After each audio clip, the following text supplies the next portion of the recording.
देश में मछली पालन से रोजगार की असीम संभावनाएं हैं। मछली पालन के कार्य में भारत देश दूसरे स्थान पर है।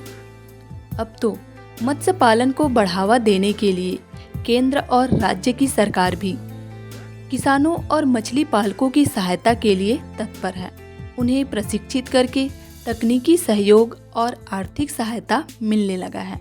तभी तो प्रधानमंत्री मत्स्य संपदा योजना बहुचर्चित योजनाओं में से एक है, जिससे अनेक लोग लाभान्वित हो रहे हैं। ऐसे एक किसान भाई हैं जिन्होंने कठिन परिश्रम करके अपने जीवन को नई दिशा दी और प्रधानमंत्री मत्स्य संपदा योजना का लाभ लेकर आज वे सफल और आत्मनिर्भर हो चुके हैं। विनोद कुमार दास ग्राम कोसरंगी आरंग के करीब रहने वाले किसान हैं, जिनका जीवन दुखों से भरा था, पर आज अपनी मेहनत से 50 तालाबों में मछली पालन कर रहे हैं।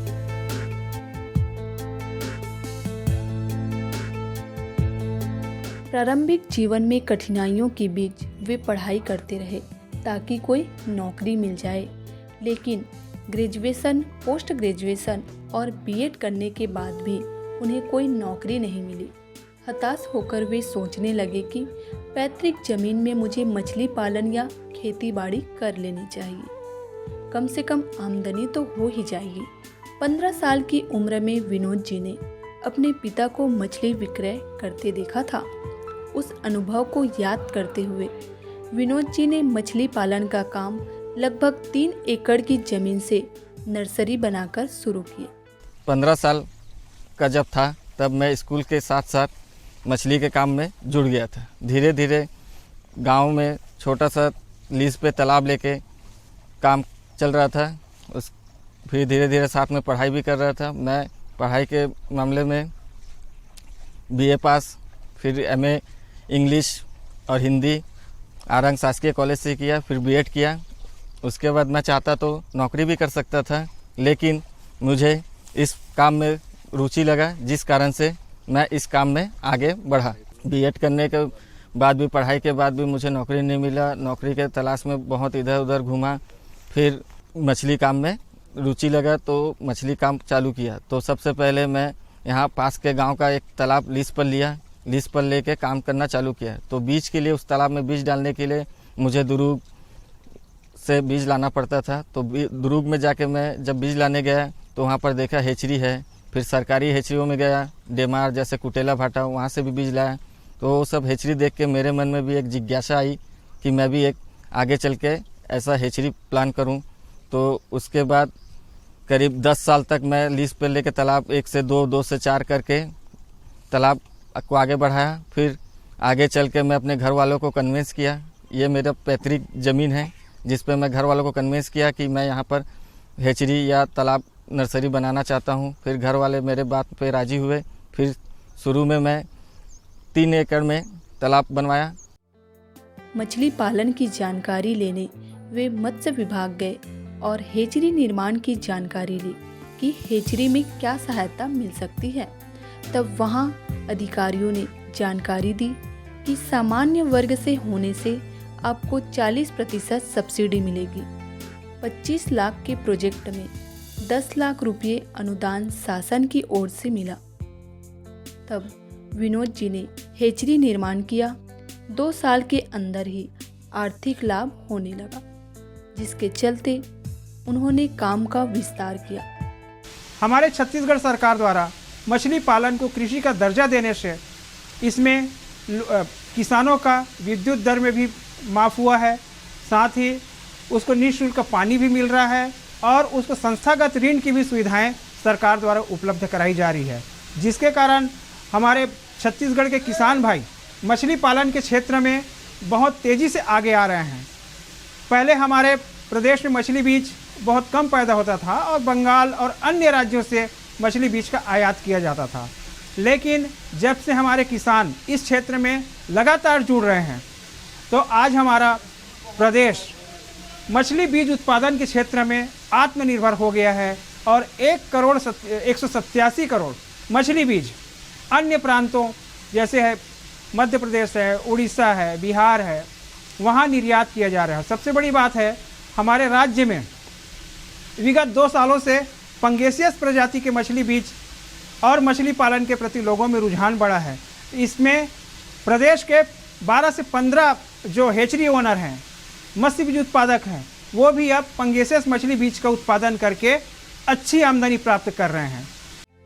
3 से 7 एकड़ फिर आमदनी से इकट्ठे किए रुपयों से 12 एकड़ खुद की जमीन लेकर तालाब बनाकर मछली पालन करने लगे। आगे चलकर धीरे धीरे बलौदा बाजार कसडोल में 4 एकड़ की जमीन, रायपुर में चंदखुरी में 7 एकड़ की जमीन लीज पे लेकर वे मछली पालन कर रहे हैं। मेरा यहाँ पर पैतृक ज़मीन 12 एकड़ है, जिसमें मैं सर्वप्रथम 3 एकड़ में चालू किया। उसके बाद मैं मछली विभाग डिपार्टमेंट में गया सहयोग के लिए, तो वहाँ पे मुझे खुशी खुशी सहयोग प्रदान किया गया, जिससे कि मैं धीरे धीरे आगे बढ़ा। और उसके बाद फिर 5 एकड़ ज़मीन में मैंने हेचरी बनाया। उसके बाद मैं मछली विभाग गया, वहाँ से मैं आवेदन किया, तो वहाँ से मुझे स्वीकृति मिली हेचरी बनाने के लिए। और हेचरी बनाने के बाद मुझे वहाँ से 10 लाख रुपए का अनुदान दिया गया। उसके बाद मैं इसमें मछली बीज स्पॉन उत्पादन करना चालू कर दिया, और यहाँ से मछली बीज उत्पादन करके मैं यहाँ छत्तीसगढ़ में, साथ ही साथ उड़ीसा, अलग राज्यों में भी मछली स्पॉन एवं बीज भेजता हूँ। और मैं इस मछली पाल के मैं भी आत्मनिर्भर हुआ हूँ। साथ ही मेरे साथ काम करने वाले वर्कर करीब 20 से 22 परिवार भी आत्मनिर्भर हुए हैं।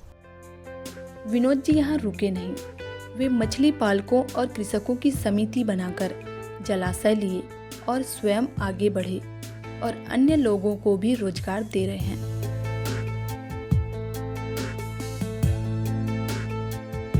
किसान भाइयों, जब व्यक्ति सक्षम हो और हाथ में काम ना हो तो इंसान के मन में निराशा के बादल छाने लगते हैं, लेकिन जब मन में जुनून हो तो इंसान सफल हो ही जाता है। विनोद जी इतने पढ़े लिखे होने के बाद भी नौकरी नहीं मिली। नौकरी के लिए भटकते रहे, लेकिन हिम्मत नहीं हारी और पैतृक जमीन में वे खेत निर्माण कर मछली पालन करने लगे और सरकार की योजना का लाभ लेकर अनुदान राशि प्राप्त करके कड़ी मेहनत करते रहे। आज हम यहाँ पर हमारे जो किसान है विनोद दास, ये प्रगतिशील किसान हैं। इन्होंने शुरुआत में 5 एकड़ से चालू किया था। आज इनके पास 50 तालाब इनके पास कल्चर के लिए मौजूद है। शासन की योजना का लाभ उठाकर इन्होंने इनको प्रधानमंत्री मत्स्य संपदा योजना अंतर्गत हेचरी इनको अनुदान के रूप में दिया गया। साथ ही साथ तालाब में भी 60% और 40% के अनुदान की योजना संचालित है यहाँ छत्तीसगढ़ शासन द्वारा प्रधानमंत्री मत्स्य संपदा योजना अंतर्गत। इनको लाइव फिश वेंडिंग के अंतर्गत 4 चक्का वाहन भी उपलब्ध कराया गया अनुदान पे। तो मैं किसान भाइयों से निवेदन करता हूं कि इनके तरह से अन्य किसान भी अपना प्रेरित हों और इनसे लाभ प्राप्त करें। इसके लिए छत्तीसगढ़ सरकार और भारत सरकार का जितने भी समस्त योजना संचालित है उसके लिए हम पूरी तरह से सहयोग करने के लिए तैयार हैं।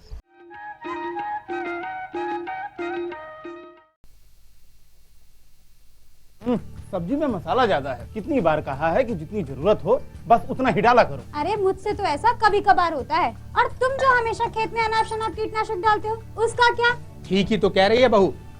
देख, खेत में उतनी ही दवा डाल जितनी जरूरत हो। याद रखो, कीटनाशक जहरीले होते हैं।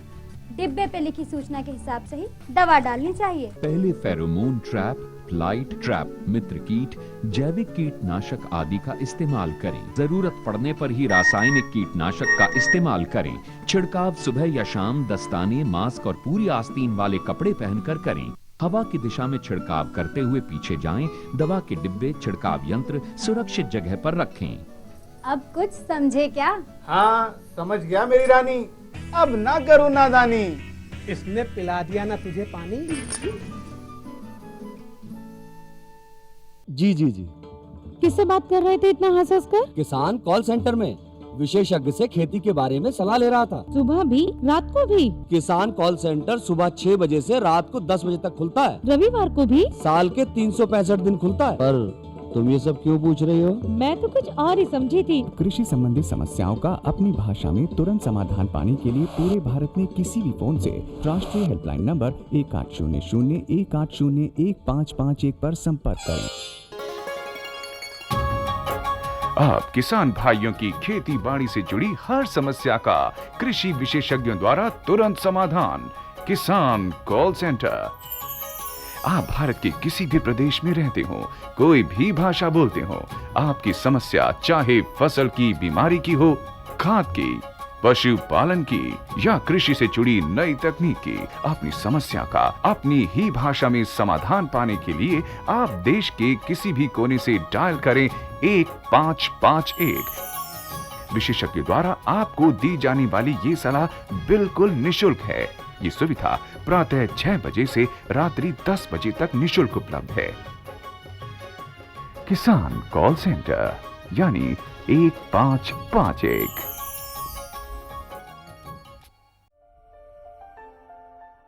भारत सरकार का हर प्रयास किसानों की प्रगति को दे रहा एक नया विश्वास। देश के किसानों के प्रति समर्पित भारत सरकार विशेषकर पूर्वोत्तर राज्यों और अंडमान निकोबार के कृषि क्षेत्र के विकास के लिए नई प्रगतिशील कदम उठा रही है, जिससे वहां के किसान तेजी से तरक्की कर रहे हैं।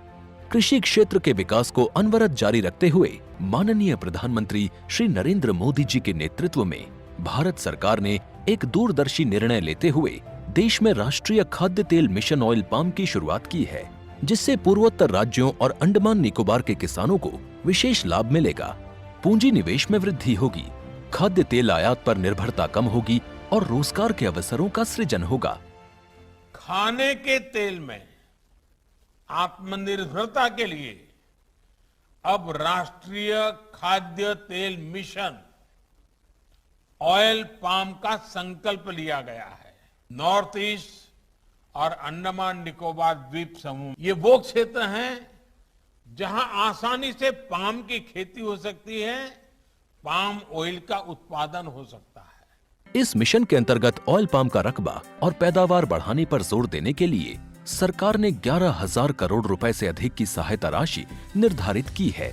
मिशन के तहत सरकार ने ऑयल पाम की खेती के लिए रोपण आदि की सहायता में बढ़ोतरी करते हुए पहले मिलने वाले 12,000 रुपए प्रति हेक्टेयर को बढ़ाकर 29,000 रुपए प्रति हेक्टेयर तक कर दिया है। पौधारोपण सामग्री की कमी दूर करने के लिए बीजों की पैदावार करने वाले बागों को भी सहायता दी जाएगी, जिसके तहत प्रति 15 हेक्टेयर क्षेत्रफल के ऑयल पाम उद्यान के लिए 1 करोड़ और नर्सरी विकास के लिए 50 लाख रुपए का प्रावधान है। 30 वर्ष की आयु के पुराने बगीचों के पुनरुद्धार के लिए 250 रुपए प्रति पौधा का एक मुश्त अनुदान दिया जाएगा। पूर्वोत्तर और अंडमान को विशेष सहायता के तहत उनकी क्षेत्र संरचना, जलवायु एवं अन्य परिस्थितियों के अनुसार विभिन्न मदों में, जैसे हाफ मून टेरेस में 4,000 रुपए प्रति हेक्टेयर, बाड़ या बायो फेंसिंग तथा लैंड क्लियरेंस के लिए 7,000 रुपए प्रति हेक्टेयर और एकीकृत खेती के लिए 10,000 रुपए प्रति हेक्टेयर का प्रावधान है। प्रारंभिक 4 वर्षों की अवधि में रखरखाव और अंतर फसल के लिए 50,000 रुपए प्रति हेक्टेयर का प्रावधान है। किसानों के लिए रोजगार के अवसर पैदा करने और उद्योगों को बढ़ावा देने के लिए 5 मीट्रिक टन प्रति घंटा क्षमता वाली नई पाम ऑयल मिल की हर इकाई के लिए 5 करोड़ रुपए तक के अनुदान की व्यवस्था है और क्षमता में वृद्धि होने पर अतिरिक्त धनराशि का भी विकल्प उपलब्ध है। सेंट्रल सरकार ऑयल पाम स्कीम थरन रोंदुआ ही दौने तुतेन कन हाक ले कन छपुई गई पो कन बेसे। ऑयल पाम के किसान ताजे फलों के गुच्छे यानी FFB का उत्पादन करते हैं, जिनकी वर्तमान में कीमतें अंतर्राष्ट्रीय मूल्यों में उतार चढ़ाव के आधार पर तय होती हैं। पहली बार केंद्र सरकार ताजे फलों के गुच्छे की कीमत के लिए किसानों को आश्वासन दे रही है। ये व्यवहार्यता मूल्य यानी VP कहलाएगा, यानी किसानों को कोई घाटा नहीं होने दिया जाएगा। इन प्रावधानों से किसानों को बाजार के उतार चढ़ाव से संरक्षा भी प्राप्त होगी। व्यवहार्यता मूल्य VP तय करने की शुरुआत 1 नवंबर से होगी और अगले वर्ष 31 अक्टूबर तक जारी रहेगी। इसे ऑयल पाम वर्ष कहा जाएगा।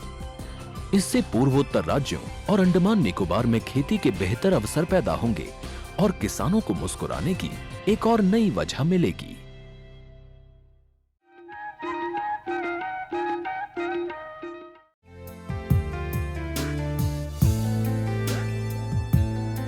मत्स्य विभाग से उन्होंने ये पता किया कि राज्य और केंद्र सरकार मछुआरों और किसान भाई बहनों की सहायता कर रही है, जिसके अंतर्गत तालाब के चयन या निर्माण, मिट्टी की जांच, अवांछनीय मछलियों की सफाई, मछली बीज आपूर्ति, हेचरी निर्माण, मत्स्य रोग की जानकारी जैसे तमाम विषयों पर मत्स्य विभाग, राज्य और केंद्र सरकार मदद कर रही है। रायपुर जिले के ग्राम कोसरंगी के हमारे सफल मत्स्य कृषक विनोद दास के द्वारा प्रधानमंत्री मत्स्य संपदा योजना का लाभ लेकर अपने निजी भूमि में नवीन हेचरी का निर्माण किया है, जिसमें उनको शासन द्वारा 40% की अनुदान राशि रुपये 10 लाख का प्रदान किया गया है। इनके द्वारा पहले 3 एकड़ में मछली बीज उत्पादन की शुरुआत की गई। आज इनके पास 50 तालाब से अधिक में मछली बीज का उत्पादन करके स्थानीय किसानों को तो आपूर्ति कर रही हैं, साथ ही हमारे अन्य प्रांतों को भी मछली बीज इनके द्वारा सप्लाई किया जा रहा है। इस प्रकार ये हमारे किसानों के लिए मछली बीज उत्पादन के क्षेत्र में एक प्रेरणा स्रोत बने हुए हैं। तो मैं किसान भाइयों से अनुरोध करूंगा कि वो भी आएँ और अच्छी गुणवत्ता का मछली बीज अपने तालाबों में संचयन करके अधिक से अधिक आमदनी प्राप्त करें और आत्मनिर्भर हों। प्रधानमंत्री मत्स्य संपदा योजना से आज विनोद जी जैसे अनगिनत जरूरतमंद कृषकों, मछली पालकों का जीवन बदल गया है। वे खुशहाली के साथ अपनी जिंदगी जी रहे हैं और देश की अर्थव्यवस्था मजबूत बना रहे हैं।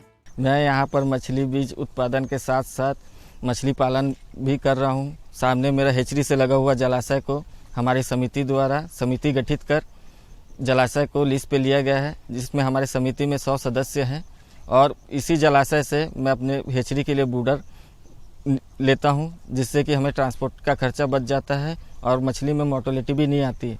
साथ ही साथ गांव में लीज पे लिया हुआ तालाब भी लीज पे लिया हूं, जिससे कि मछली पालन भी कर रहा हूं मछली बीज के साथ साथ। मेरे हेचरी के बगल में डैम होने से मुझे एक उन्नत प्रकार का प्रजनक मिल रहा है, जिससे कि एक उन्नत प्रकार की बीज का उत्पादन हो रहा है।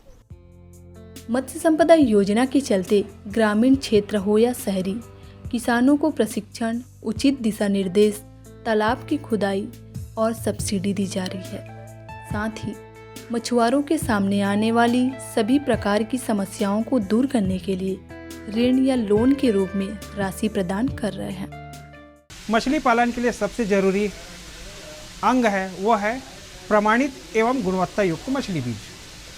अगर आप अच्छी क्वालिटी का मछली बीज अपने तालाबों में संचयन करेंगे तो आप कम समय, कम लागत में अधिक आमदनी प्राप्त कर सकते हैं। इसके मछली पालन के लिए हमारी राज्य सरकार और केंद्र सरकार द्वारा बहुत सारी योजनाएं किसानों के हित में संचालित की जा रही है। उसमें एक मुख्य योजना है मत्स्य बीज उत्पादन की योजना। मत्स्य बीज उत्पादन योजना में एक तो आपका नवीन हेचरी निर्माण है, इसके साथ ही मौसमी तालाबों में स्पान संवर्धन योजना है, साथ ही संवर्धन पोखर निर्माण की भी योजना है। इन सभी योजनाओं में सरकार द्वारा अलग अलग कैटेगरी में, जैसे अनुसूचित जाति, जनजाति और महिला वर्ग के जो किसान हैं उनको 60% तक की अनुदान राशि दी जाती है और जो सामान्य वर्ग के किसान हैं उनको 40% का अनुदान राशि का प्रावधान है। इतना भरपूर सहयोग जब छत्तीसगढ़ शासन और केंद्र सरकार कर रही हो तो देश का युवा बेरोजगार कैसे हो सकता है।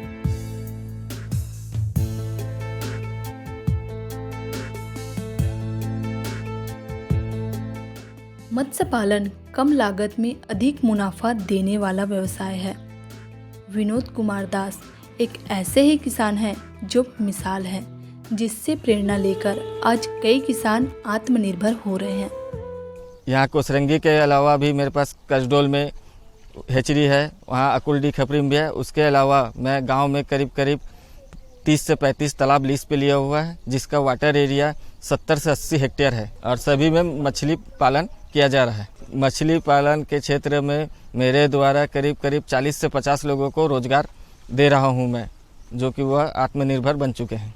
मैं यहाँ पर 5 एकड़ करने के बाद उसके बाद पूरे 12 एकड़ में गवर्नमेंट से सहायता प्राप्त कर तालाब बनवाया हूँ। मुझे प्रधानमंत्री मत्स्य संपदा योजना के तहत मछली विक्रय जीवित मछली विक्रय करने के लिए 4 चक्का वाहन मिला है, जिससे कि मैं दूर दूर तक और मछली सप्लाई कर सकता हूँ। वर्तमान में विनोद जी के मछली बीज अन्य जगहों पर निर्यात किया जाता है। लगातार वे मत्स्य पालन के क्षेत्रों को विस्तृत करके अब दूसरे लोगों को रोजगार देने लगे हैं और स्वयं आत्मनिर्भर होकर अपने आसपास के लोगों को भी आत्मनिर्भर बना रहे हैं।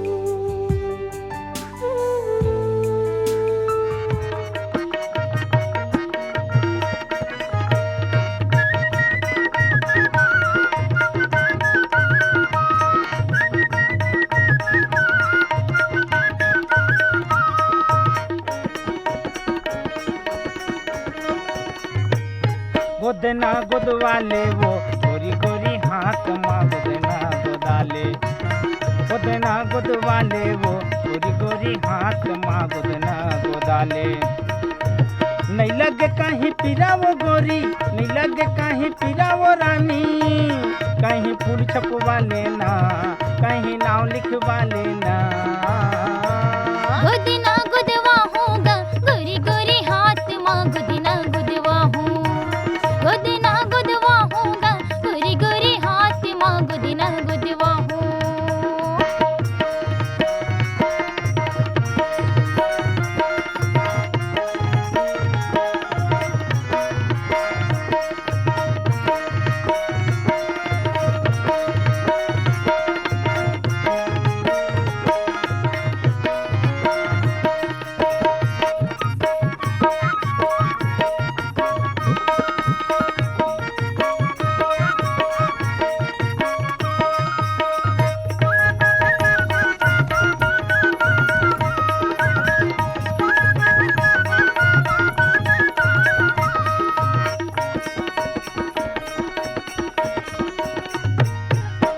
आनी बानी के फूल छापे था औली के था वो ना, कर ले मोर चिन्हारी वो गोरी रही था ना मगाओ, कर ले मोर चिन्हारी वो रानी रही था ना मगाओ। आनी बानी के फूल छापे था औली के था वो ना, कर ले मोर चिन्हारी वो रानी रही था ना मगाओ, कर ले मोर चिन्हारी वो गोरी रही था ना मगाओ।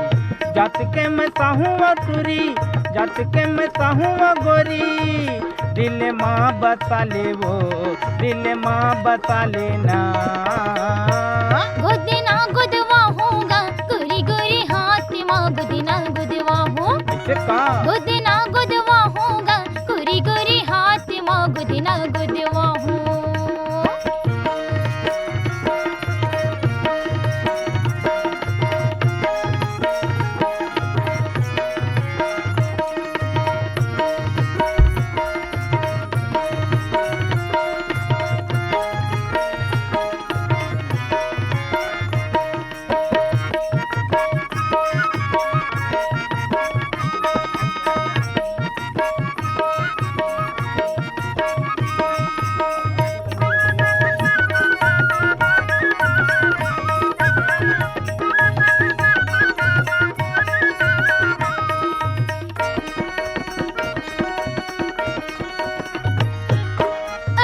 भारी पीरा थे गबैया धीरे धीरे गोदवे गोदेना, सुरता तोरी रखूंगा बैहा पूछता हूँ तुरे अंगेना, सुरता तोरी रखूंगा बैहा पूछता हूँ तुरे अंगेना।